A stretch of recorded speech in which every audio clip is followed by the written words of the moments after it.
And I think lots of participants today will be excited to learn about all your work, especially from island countries, from indigenous communities, what young people can do to drive climate action. So let's get going. Sorry, I've just started the live stream. So let's get started and let's admit all the participants to the room. Yeah. Hello, everyone. A very warm welcome to UN at Your Doorstep and today's global dialogue on climate action. My name is Katja, and I work for the UN Sustainable Development Solutions Network. In short, we call it UN SDSN. And today's event is brought to you by the UN SDSN with the Global Schools Program and many fantastic partners. So join me in thanking Compass Education, FEE's Young Reporters for the Environment, Subject to Climate, and UNESCO's Youth Climate Action Network for their great collaboration and to make this event possible today. Yeah, I'm really thrilled to see many of you joining from different parts of the world. Do feel free to say hello in the chat and to share also where you're joining from today. And before we dive into today's discussions, I'd like to give you some more context on what UN at Your Doorstep is. So if we go to the next slide, please, you will see that UN at Your Doorstep is a forum for a dialogue to bring together today's world leaders and tomorrow's change makers to discuss concrete solutions to the world's biggest challenges. And on the next slide, you will see that it is part of Ages of Globalization, which is a new groundbreaking initiative by Professor Jeffrey Sachs, which provides us with a really exciting learning opportunity to retrace 70,000 years of our shared history, unpack some of the global drivers of change that have brought us all into this very interconnected world, and to also explore bold solutions to build a more sustainable future. I invite you all to find out about the course, and my colleague Amanda is putting the link in the chat right now. And on this slide that is on now, you see some of the world leaders whom we have already invited or who we are planning to bring for the next month. And then, next slide, please. For today's discussions, we are honored to have Minister Simon Kofi from Tuvalu and Ms. Yoshel Rodriguez from Colombia with us. And we're out for some really interesting discussions on how small island countries are adapting to rising sea levels, how indigenous wisdom can guide us towards climate solutions, and how young people can drive climate action. In the next months, and this is what you see on the right side of the previous slide, we have more events in store for you. So in April, we'll be focusing on gender equality. And in May, we'll also be having an event on ecosystem restoration. So if you haven't signed up for our newsletter yet, we'll put a link in the chat so you can do that and be updated on a regular basis to tune into these discussions. On the current slide, on the housekeeping slide, just to share some housekeeping to make the most of your participation today. Please mute your mic unless you're speaking. Use the chat for questions, comments, and to share your thoughts. And do turn your camera on. It's really nice to see people connected from around the world and to see faces with names. You can also enable subtitles to follow the discussions more easily. We have it in English language, but you can also have a plugin to have a translation to your own language. And then please participate in the interactive polls. You can use your phones to hover over the QR codes and to contribute to the discussions. If you have any technical issues, send us a message in the chat and we'll do our best also to assist you here. So on the next slide, we're going to now test your interactive engagement. And we would like to hear from all of you about what you associate with climate action.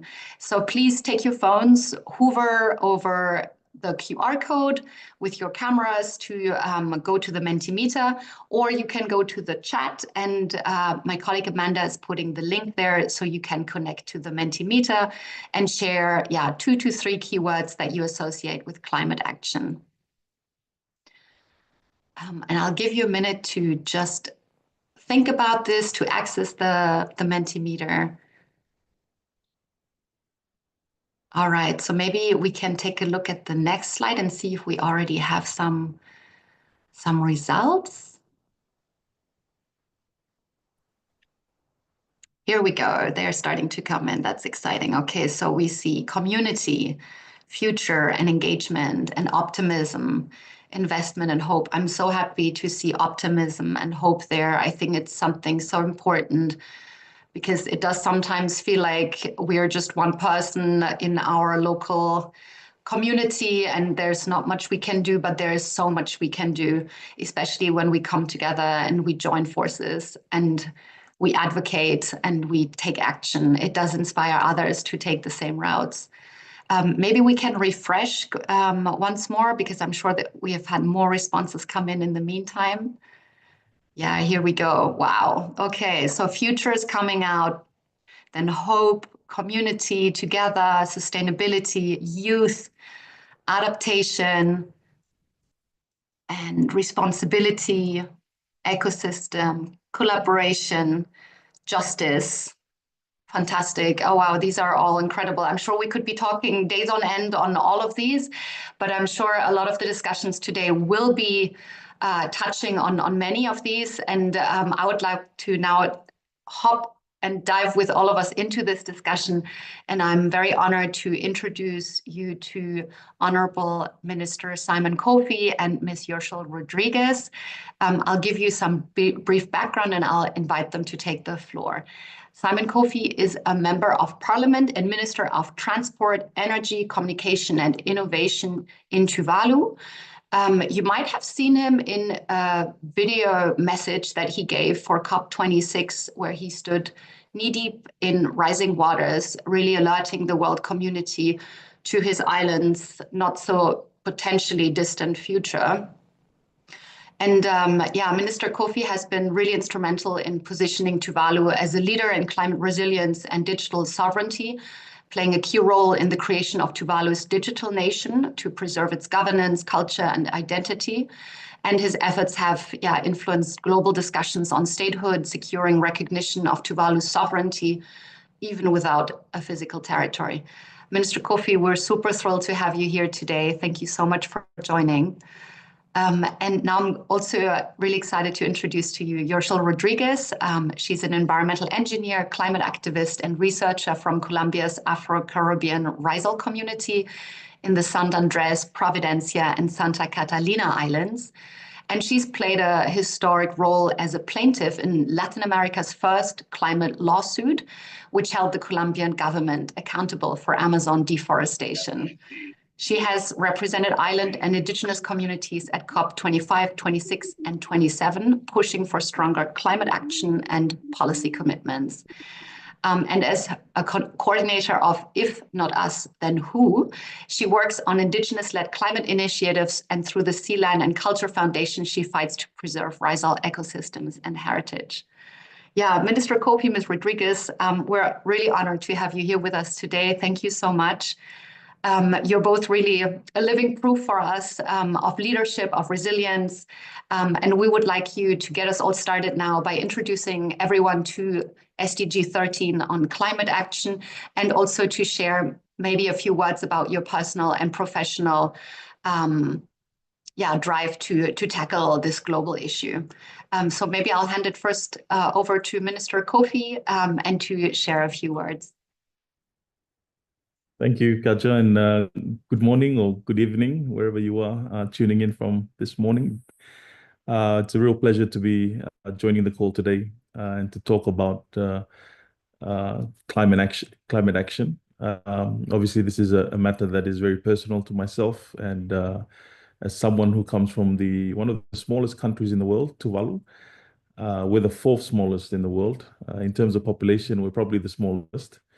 And we're flat islands, no hills, no mountains. Our average height above sea level is around 2 meters.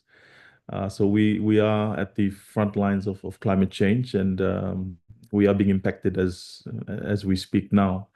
And so this is obviously a matter that we take very seriously and preparing for a worst case for Tuvalu. And Yeah, I've been a politician since 2018. I was 35 years, considered a youth, I guess, back then, when I got into politics, and I was obviously very passionate about climate advocacy and adaptation here in Tuvalu to save our people. In terms of experience, I think one of the highlights for me is that speech I gave that you mentioned, Kaja, at COP26, standing knee deep. That obviously went viral, surprisingly. But we're very thankful for the response and the attention to the issues that we're facing here in Tuvalu.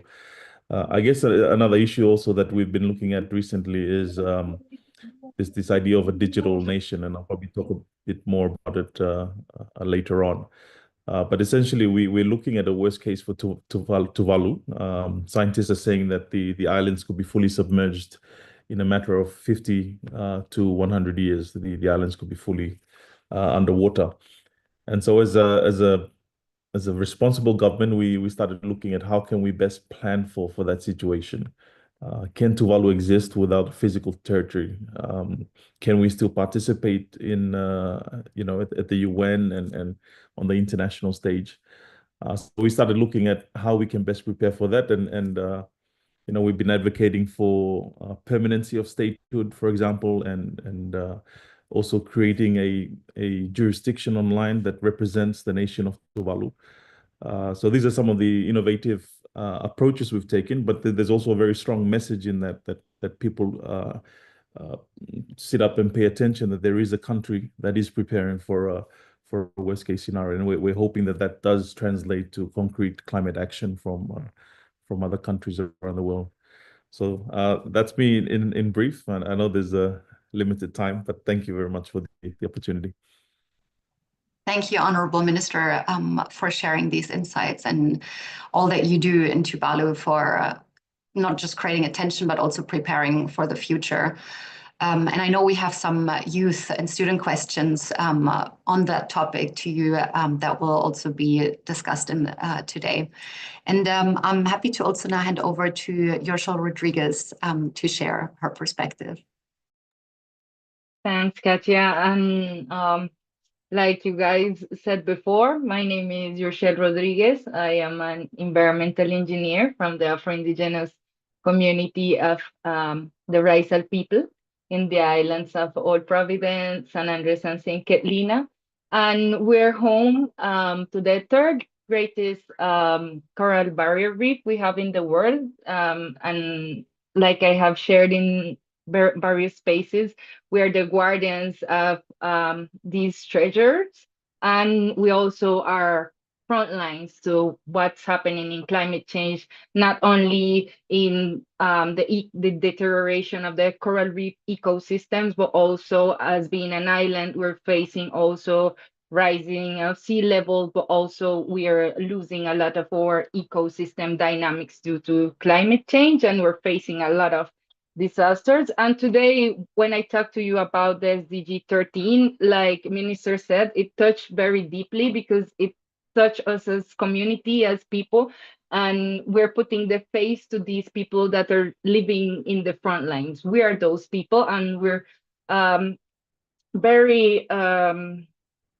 empowered to speak about what is happening to us, having these spaces to share.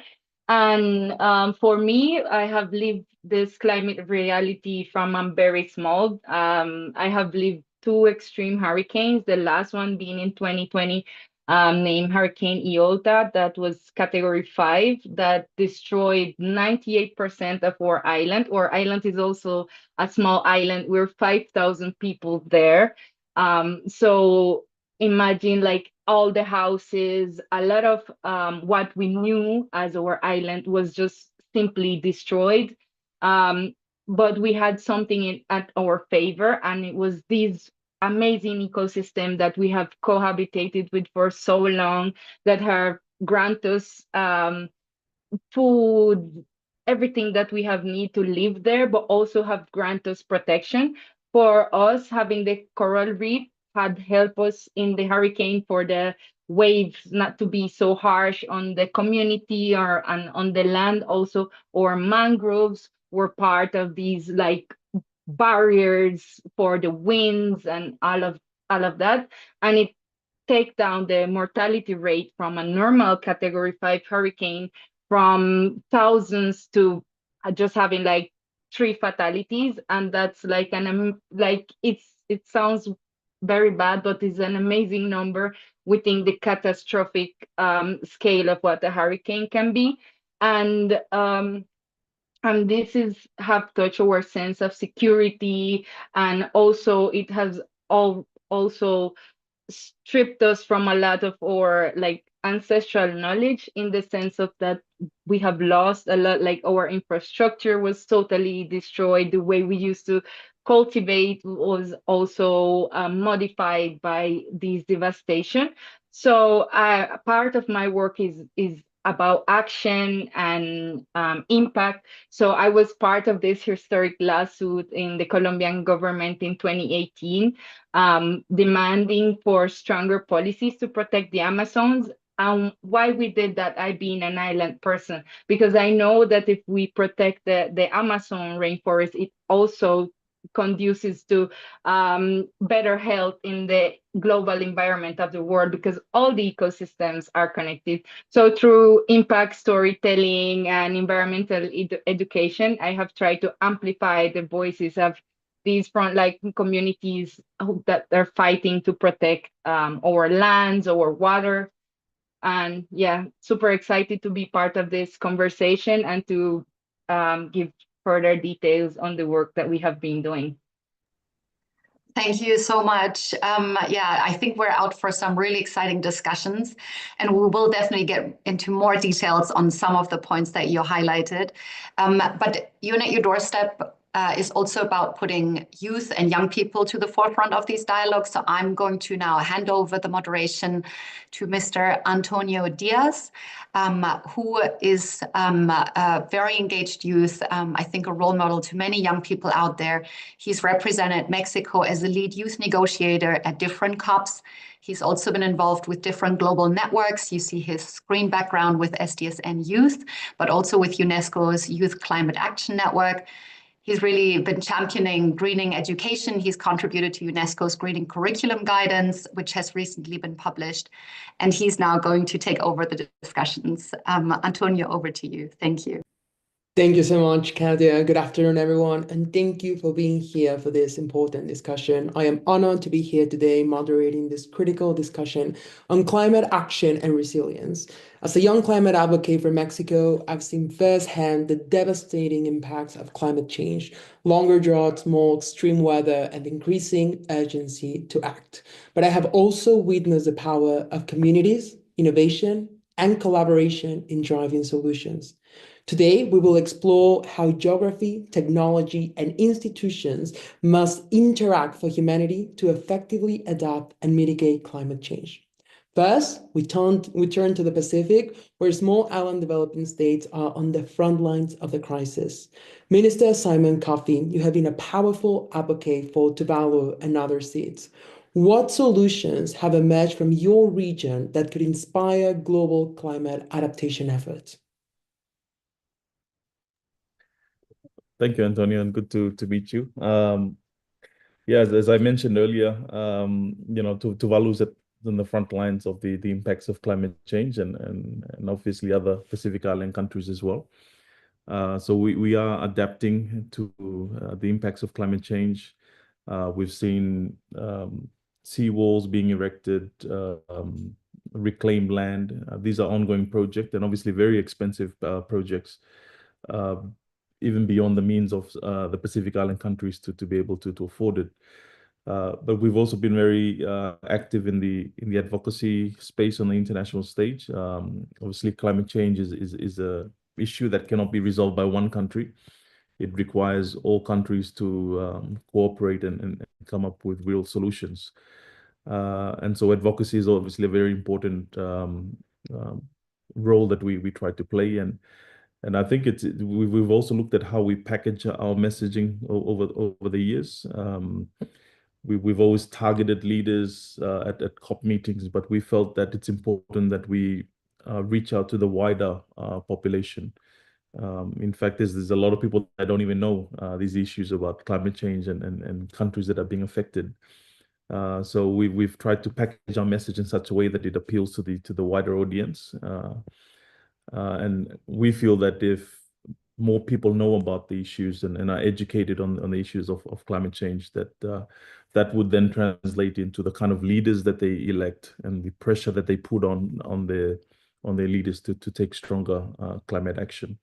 So we obviously trying to do everything that we can in terms of saving the physical islands, raising our islands, but still I think that is still not enough. We still need stronger climate action from the bigger countries. As a government, in the last government, this is my second term in government, and in my last term, we were looking at how we can best prepare for a worst case scenario. As I mentioned earlier, the scientists are saying that Tuvalu could be underwater in a matter of decades. And so we started looking at, okay, what if we lose our territory? How do we retain our statehood? And we've gone about that by signing joint communiques with countries, agreeing to this definition of statehood. We feel that being a state is more than just being what you see in the physical. It's the people, it's the culture, it's the history, the heritage, all that encompasses the spirit of a nation. And we feel that is just as important as what you have in the physical. And so that definition of statehood is something that is very new, and obviously we're pioneering that on the international stage, because obviously we've never had a state disappear because of climate change. So it's a whole new area, and I think we've picked up momentum. There's about 27 countries that have accepted that definition of statehood, which ensures that even if we were to lose our physical territory, that we would retain our statehood status and all the entitlements that comes as a state. So for us, it's very important. We have a very vast ocean as well, maritime zones that supports the life of Tuvaluans, and it's also a means of revenue for the nation. So that is also very important. I mean, there are also sovereign assets that we have because we are a sovereign state. One perfect example is, how countries are assigned internet domain name. So, for example, Tuvalu, we've been assigned .tv, and we've been very lucky to have .tv because it's associated with entertainment, online streaming. So it's actually a very popular internet domain name. I think for the young people on the call, you probably might know about twitch.tv. So everyone thinks .tv is television, but it's actually Tuvalu. That's our internet domain name. So we generate revenue from that. So being a state is really important. There are a lot of things that are connected to it, and so we've been asking that question and preparing for that worst case scenario. And this is also linked to this initiative we've started on the digital nation, creating an online jurisdiction that represents the country, but it also ensures that our governance and administrative services are climate proof. I know we always look in terms of climate change and sea level rise as something that is futuristic, but climate change is something that is impacting us now with hurricanes, as Yoshel Rodriguez referred to.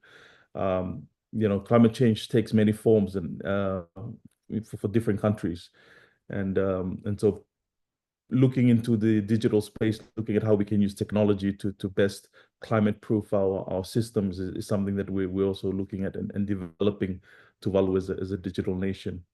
And as a part of that also is using technology to preserve our culture and to present our culture and the content in a way that I guess it's appealing to young people. We're looking at the metaverse space, for example, and using that to present content online to Tuvaluans, but also to Tuvaluans that are living overseas. So we have quite a large diaspora around the world. We have Tuvaluans that are born and bred in different countries around the world. And many obviously have a desire to know and learn more about Tuvalu. So this digital nation also provides that opportunity for them to learn more about the country of Tuvalu. Maybe I'll pause there and happy to continue later on this issue. Thank you. Thank you so much, Minister Coffee, and so many great ideas you bring forward. I'm just going to summarize some of them. That climate change requires all countries to bring forward solutions, that we need to adapt the language to different audiences. We need to make the climate narrative appealing and attractive to different audiences. But I really like what you mentioned about the importance of cultural heritage in times of the climate crisis and all these intersections and topics of climate change that we hardly ever consider, and how the immaterial effect of climate change is very important, and how technology can also help us to achieve this. When climate disasters happen, we not only lose our home, our physical home, but we can also lose our identity, which is something we hardly ever speak about. Now let's turn to Indigenous knowledge. Indigenous communities have practiced sustainable environmental management for centuries, long before climate action became a part of the global agenda. Joshua Rodriguez, as an Indigenous leader, what can we learn from these traditional practices to enhance our efforts to mitigate climate change? Thanks, Antonio, for that question. And as Indigenous and Afro and local communities, we have been practicing sustainability for centuries, and not as a trend, but as a way of life, because that's the way we cohabitate with the ecosystem. And I would like to just share, summarize maybe 3 key things that we can bring here to share in this space. And one of the key things for me, and the most important, is the reciprocity with nature.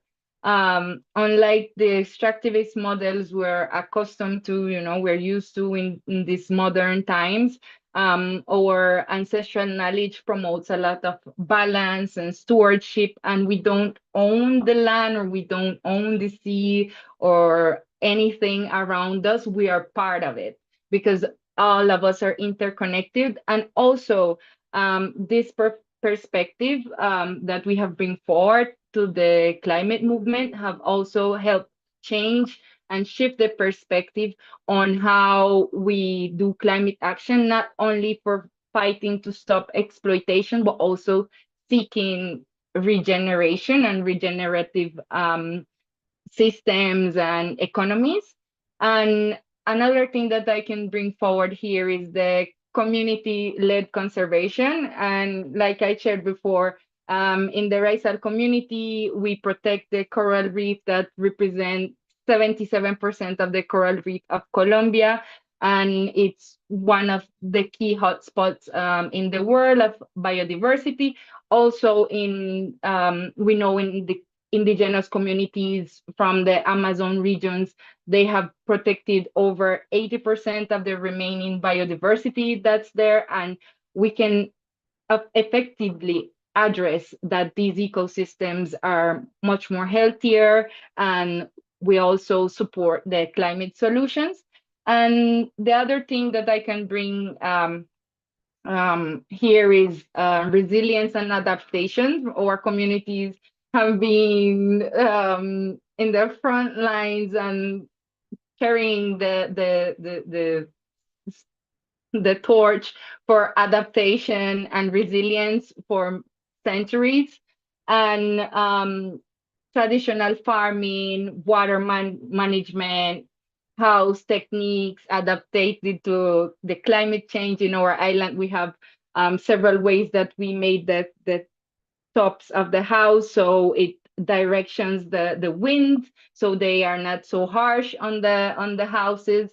And all of these technologies that instead of just focusing on like how can we invent more things, we can also have part of the ancestral knowledge and part of these build up generational adaptational ways that we can also bring forward to the climate solution. And if we truly want to mitigate climate change, we must really recognize and support and integrate these kind of knowledge and solutions and take them to the decision making levels.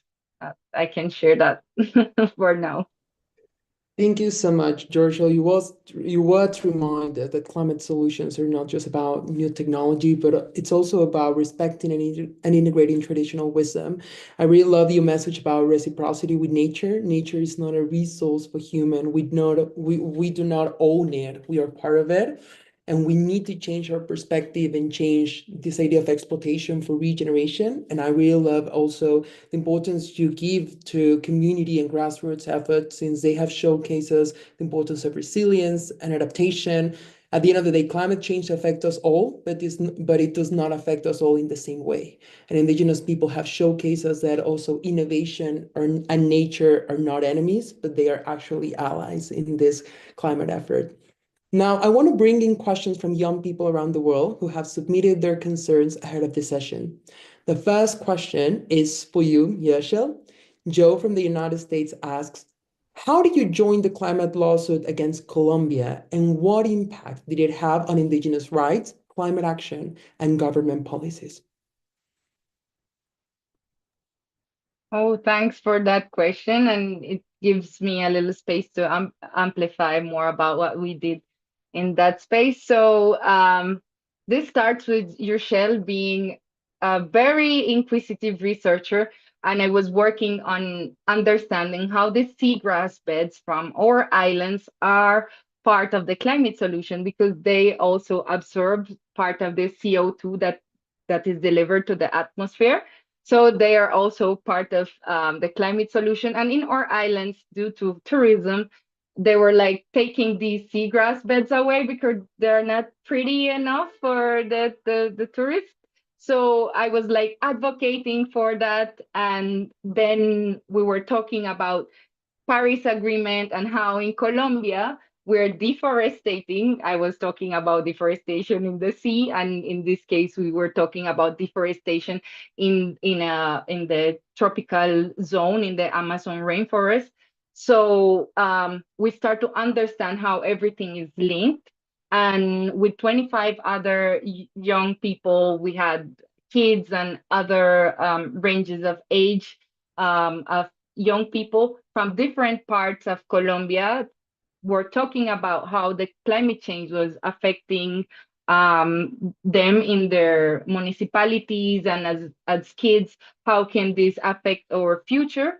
So we were part of this movement, and we decided that the best way to move forward was to challenge the government, because it's great to do activism on the ground, but also we need to challenge the policy making and how does this really make framework for the future generation, the future lawsuits. So we take our government to court in 2018, stating that the Colombian government wasn't complying the Paris Agreement, because in this agreement they said like, oh, we're going to work to take down the deforestation of the Amazon to the lowest rate it has been in years, and that didn't happen. The rates of the deforestation even went up, and it spikes an alarm in the entire country about what was going on with deforestation. So after we did this lawsuit, it was a bit challenging because it was like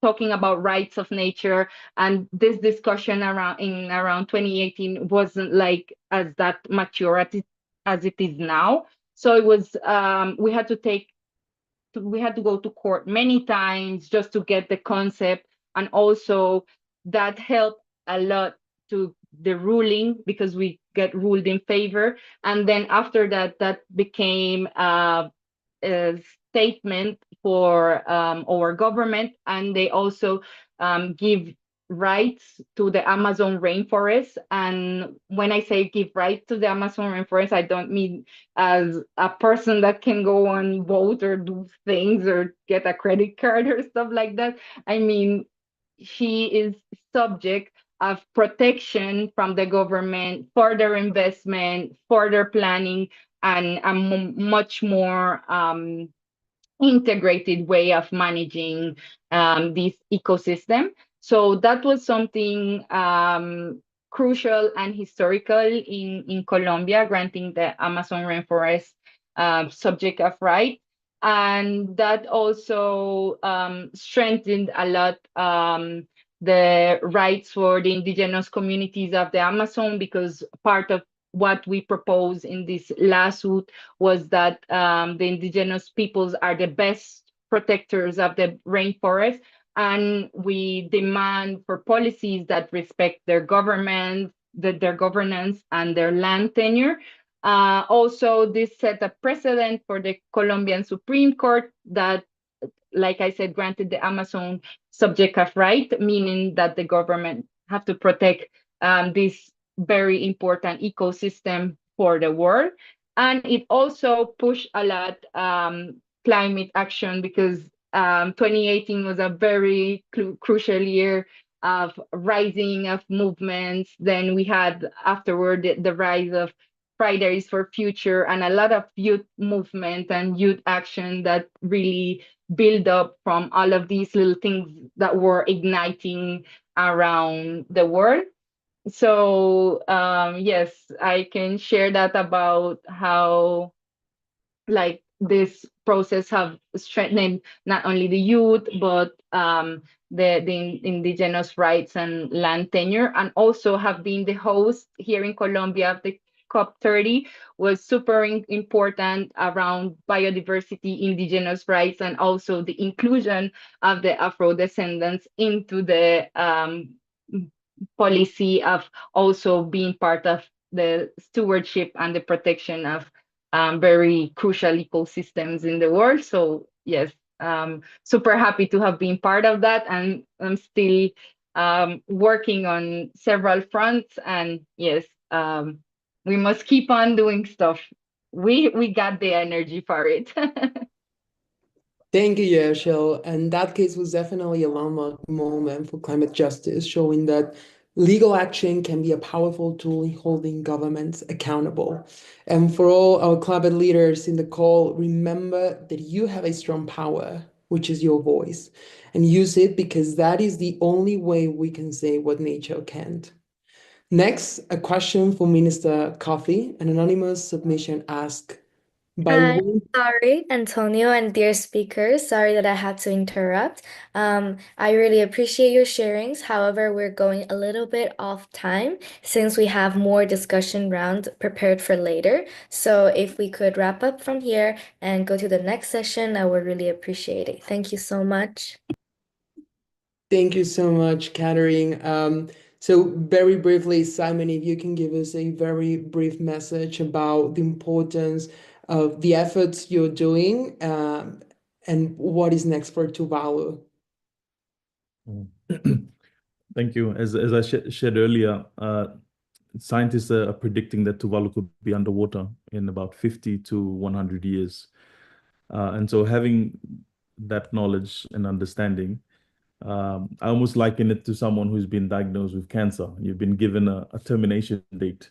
And what that does, for me personally, it's been a very sobering process to actually think about what is really important about the country. Not just the physical, but beyond the physical. As I mentioned earlier, the values, the culture, the way of life here in Tuvalu. And so we've been on this journey now of creating what we call a digital archive, short for digital archive, but ark as in ARK, as in Noah's Ark, which is kind of signifies the process of capturing the spirit of the nation through a crisis. And so it's a very interesting journey that we're on, and I think it puts things into perspective. You begin to look at what is actually really important about Tuvaluans, and we try to tell our story about who we are as a people. We are a community-based society. We value values such as respect, cooperation, interdependence. Life is very different here in Tuvalu compared to other places in the world, and we want to be able to capture that and also tell our story. We are a resilient people, although we are facing a lot of struggles and hardships. Our people have always been resilient, and our ancestors have lived on these very harsh conditions for centuries. And so I try to put greater emphasis on that as a narrative for us. Thank you. Thank you so much to both of you for those great reflections. It has been really great to hear about how each of you, in different parts of the world are doing a great collaborative effort for this climate crisis, and as well the message, as mentioned before, for all our great climate leaders in the call is to join this because we all need you in order to advance on this. So yes, now let's bring in your voices. Climate change affects all of us, and we want to hear from you on what you think are the most urgent priorities and biggest challenges in your communities. So I invite you all to take part in a quick polling activity we're going to do. So you will see questions appear on your screen. So please take a moment to vote. And we are going to do this in order to understand a little bit more about what is currently happening to you. So if you can please scan the QR code again, so we can showcase the questions as well, and we want to hear you. So let's move on to the first question, which is what should be the top priority for tackling climate change? Should this be transitioning to renewable energy, holding governments and corporations accountable, educating and mobilizing communities, or protecting and restoring nature? Once again, what should be the top priority for tackling climate change? Transitioning to renewable energy, holding governments and corporations accountable, educating and mobilizing communities, or protecting and restoring nature? We are going to see the answers here. So the number one, educating and mobilizing communities. We definitely need more education, especially green education, to be embedded in our educational systems. And second, holding governments accountable, protecting and restoring nature, and finally transitioning to renewable energy. So I can see that there is a huge appetite for a green education. Now, moving on to the next question. What is the biggest climate impact you have noticed in your area? More extreme weather, storms, heat waves, floods, rising costs of food and resources, changes in local wildlife and ecosystems, or if you haven't noticed any major changes. So we can see that the majority of the people on the call have experienced more extreme weather. That could be storms, heat waves, floods. As we can see, the climate impact, it feels different in each part of the world, but we are all affected by it. Now, what is the most powerful way young people can drive climate action? The number one, educating others and raising awareness. Two, making sustainable lifestyle choices, protesting and advocacy, and creating climate-friendly innovations.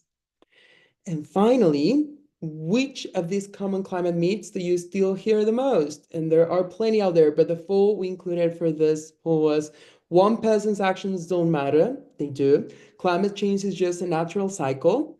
It's too late to do anything, or switching to green energy will hurt the economy. So there are so many out there, but part of our role as climate advocates is to stop them and be mindful that all actions count toward these efforts for the climate movement. So it's very interesting to see how priorities shift depending on geography and lived experience, whether it's holding governments accountable, innovating solutions, or mobilizing communities. One thing is clear: youth voices matter in shaping climate action, and all our individual actions are very important as well in our decisions. So as we continue this conversation, I'm honored to hand over the moderation to Shreya Balaiten, an 18-year-old student from Mauritius. Shreya is a young reporter for the environment, vice president of her school's Eco Club, and a passionate science enthusiast. Shreya, the floor is all yours. Thank you so much, Antonio. So, hello everyone. I'm Shreya from a small island too called Mauritius. And Mauritius too is highly vulnerable to climate change. And ironically, we are actually currently in the midst of a quite threatening cycle into our island due to said climate change. So the discussion for this part will be around the question: how can youth be a main driver of global scale change for the climate? So I think we can all agree that The role of youth in addressing climate change has never been more critical. As a generation that will inherit the consequences of today's actions, young people possess the passion, innovation, and resilience needed to drive meaningful global change. From climate activism and technological advancements to sustainable lifestyle choices and policy advocacy, they are reshaping the conversation around environmental responsibility. But how exactly can youth become the main force behind large-scale climate action? So my first question would be for you, Yashel Rodriguez. Indigenous youth are leading climate justice movements worldwide. So what are some ways youth can support and uplift Indigenous voices in climate activism? Thanks, Shreya. And to answer your question, as Afro, Indigenous, and local communities youths, we are front lines of this climate change and defending land and water and biodiversity in this last decade, I can say, have been part of the youth actions. But our voices are often not heard in the same level, or sometimes are even excluded out of the decision-making spaces. So as youth, things that I think we can do also to support these frontline voices and the movements, the grassroots movement, is support Afro and Indigenous local-led movement instead of speaking over them, share our stories, learn from our ancestral wisdom, and also help put attention to the struggles and the solution that we bring forth to the climate issue. Push also for land rights in our communities. Like I said before, we protect 80% of the world biodiversity, and yet we still suffer a lot of land dispossession, violence when we try to do advocacy for protecting our environment, and also supporting these climate protests and things that we bring forward from our communities also is important. And also challenge, as youth, we bring that always, challenge colonialism, challenge extractivism, because it has been the main cause of the crisis. And having the youth also conscious of what is driving climate change also helps in the narrative and the building of this resilient future that we need.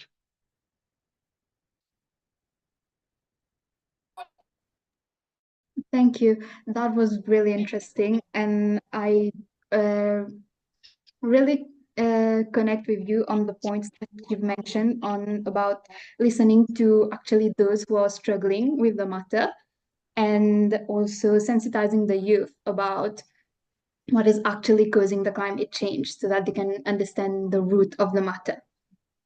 So my next question would be for Minister Simon Kofi.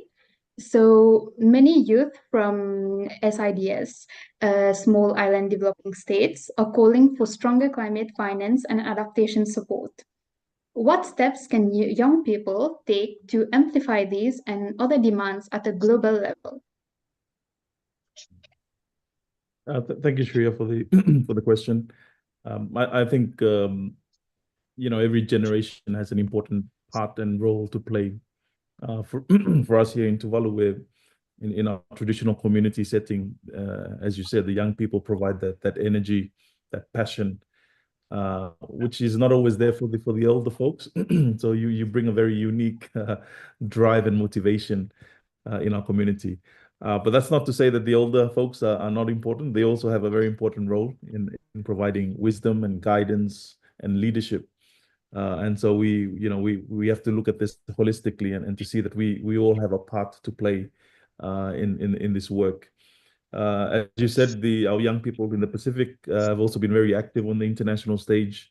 There's been a strong call for climate financing to support adaptation.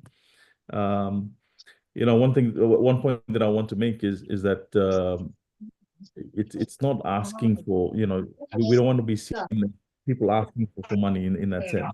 It actually comes down to holding bigger countries to account for the damage that they have done to the environment.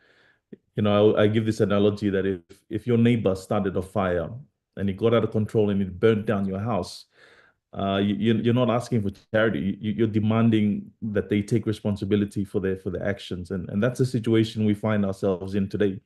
Is that certain countries that had least to do with with climate change are facing the full brunt of the impacts of climate change, and it's important that we hold bigger countries to account.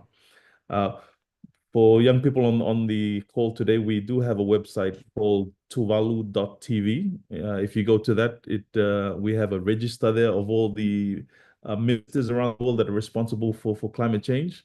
And there's a pre-draft email there that you can also send out to your leader in your country, just to demand and ask that they take stronger climate action in their country. So someone put it up on the chat. That's the right one. Tuvalu.tv. Thanks. Thank you. And actually, holding bigger countries accountable is, I think, a pretty good initiative, because usually it's, as you said, only the small countries, the ones that are doing the most against climate change, that face the most impacts compared to the bigger countries that pollute more, for instance, but still don't face that much impact. So now we will be moving on to some questions that were pre-submitted and voted by young people. This question is from an anonymous individual, and it's for yourself, Mr. Simon Coffey. It's beyond advocacy, how can young people use entrepreneurship, technology, or community organizing to build climate resilience in their own countries?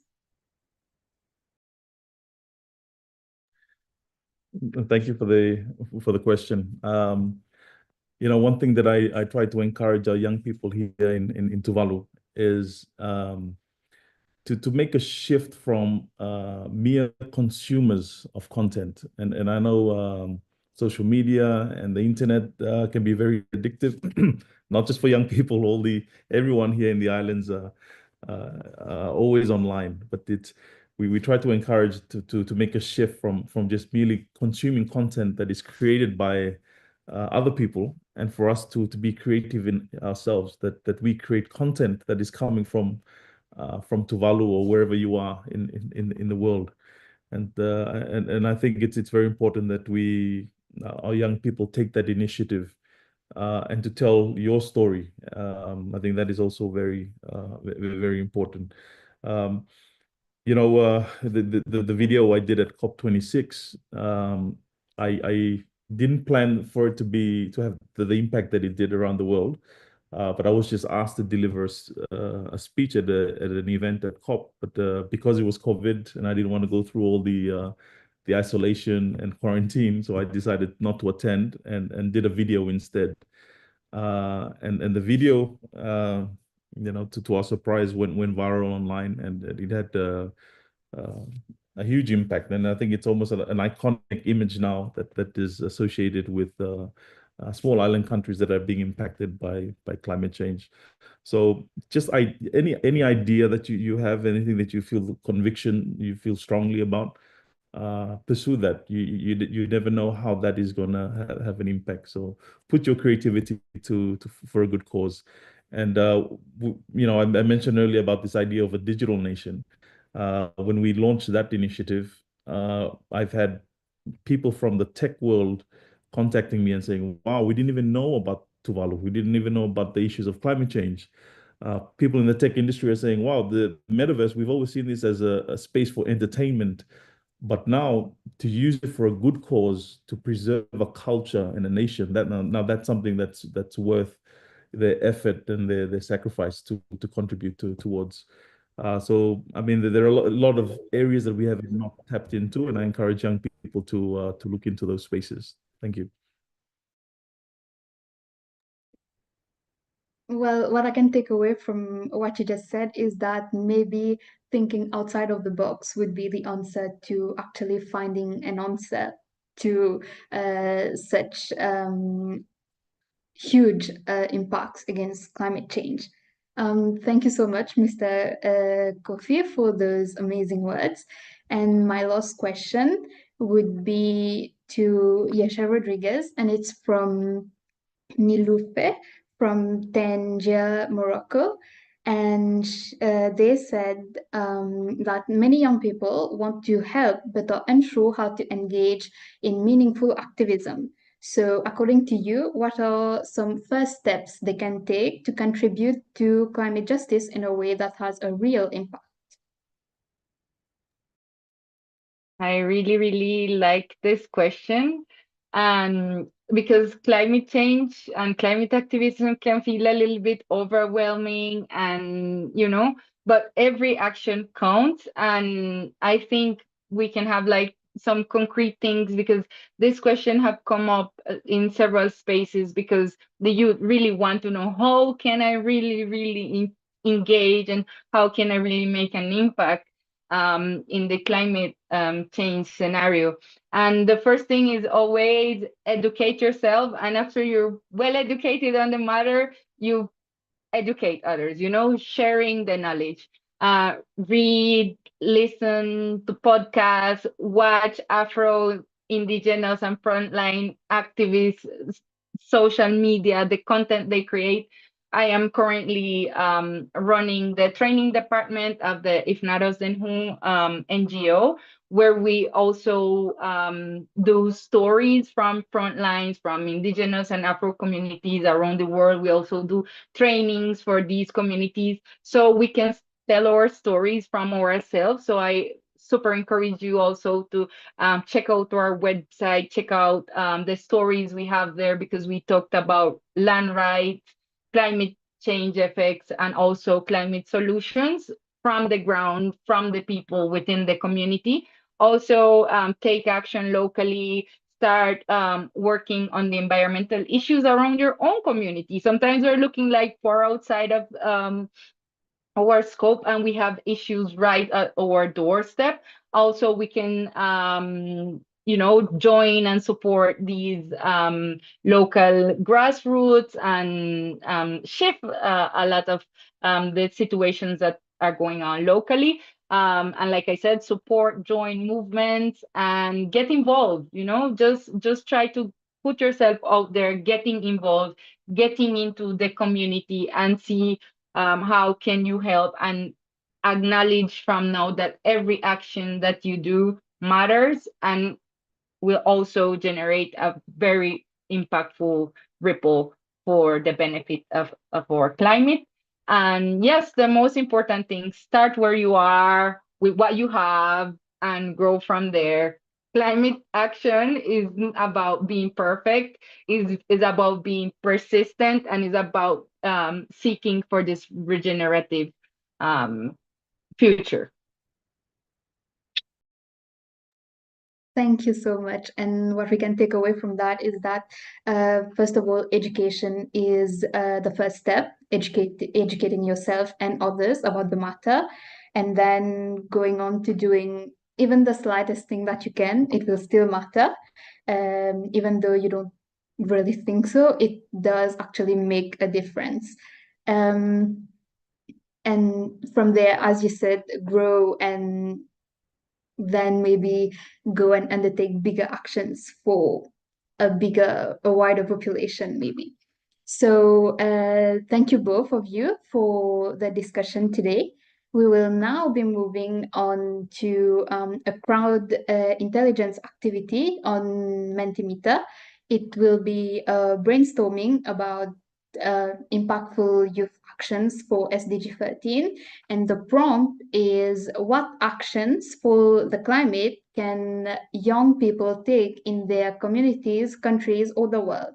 So to access the brainstorming, you can either scan the QR code on the screen or go to the website that you can also see on the screen, or even go to the website Mentimeter.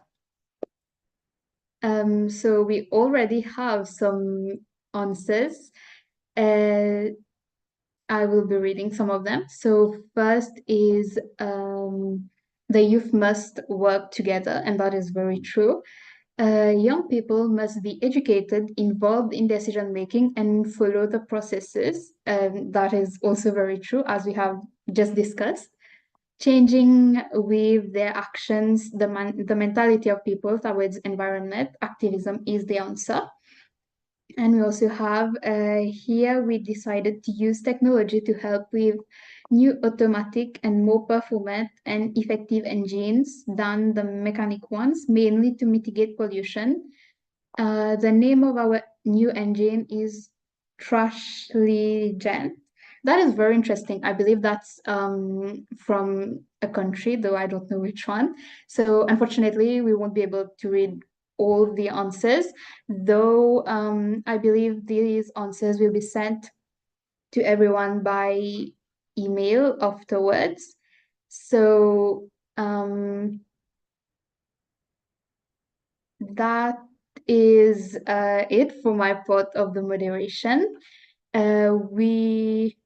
I would like to thank you all for being here today. It has been an honor moderating this part of the discussion. And also it was an amazing experience, and thank you for having given me to basically represent my country here on an international discussion. I will now hand over the floor to Margaret Wang, who is the Executive Director and co-founder of Subject to Climate. Margaret, over to you. Thank you so much. My name is Margaret, and previously I was a teacher, so I've been so excited to hear how education is highlighted as a solution.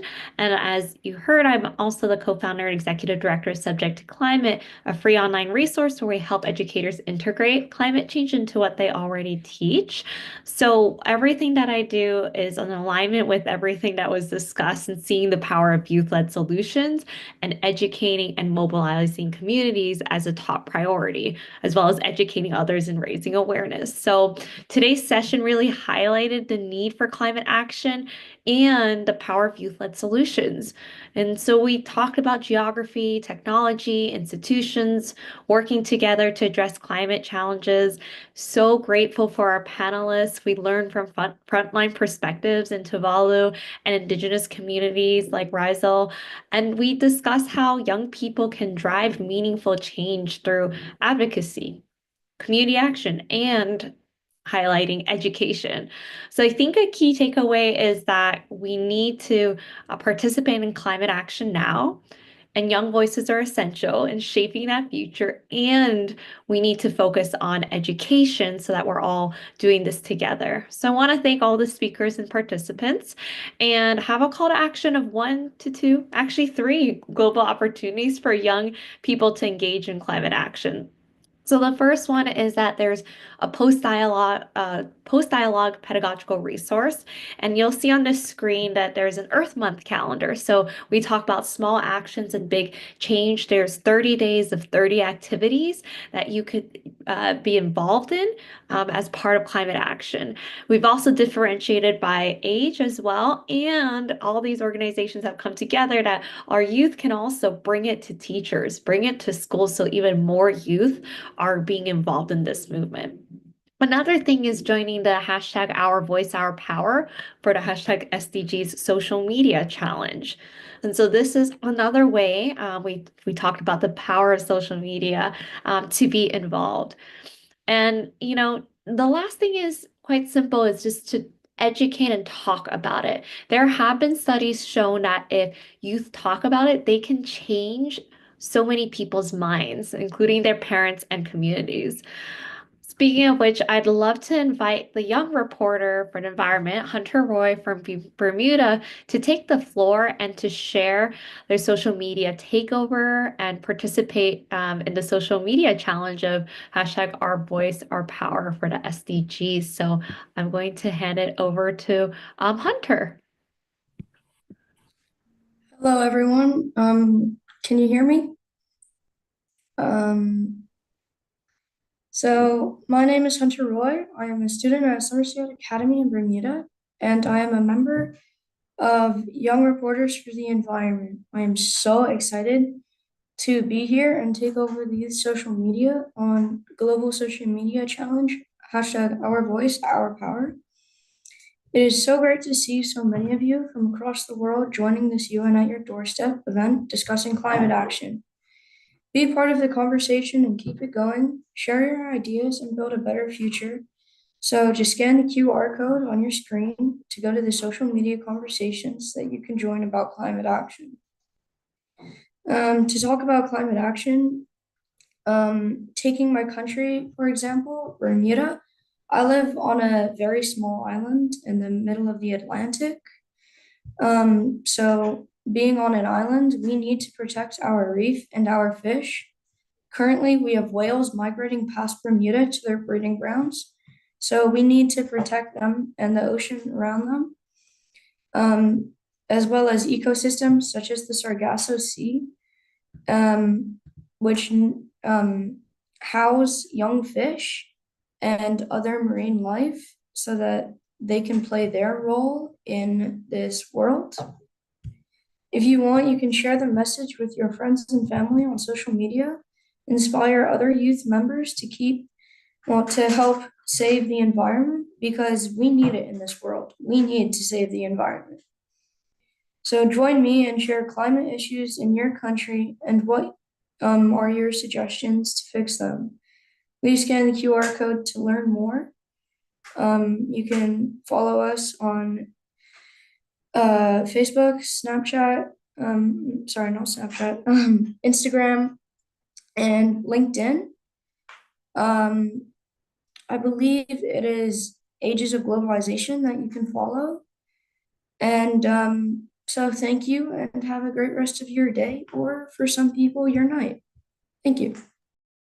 Thank you so much, Hunter. And so at this moment, I'd love to invite participants to just stay on for an optional 20-minute peer exchange. So we'll go ahead and pass it back to our hosts. Yeah, thank you so much, everyone, for the great discussions today. We have now an option for you to stay on. And if we look at the next slide, we also give you some information on what this is all about. It's our peer exchange. It's following this 1-hour dialogue. If you want to meet with peers from other countries who have been in this meeting together, this is your time to connect with each other. We are preparing breakout rooms. Feel free to join them, and they're unmoderated, so just put your camera on, put your mic on, and start meeting and greeting each other. You can share where you're connecting from, why you're passionate about the topic of climate action. You can share things that you're doing, share questions that might have popped up while you were listening to the conversations today. But it's really for you to connect and share insights and ideas beyond this 1-hour meeting. So yeah, wishing everybody a really great time to connect. And thank you again, everybody, today for this fantastic discussion. All right. Wen-Yuan, over to you to open the breakout rooms.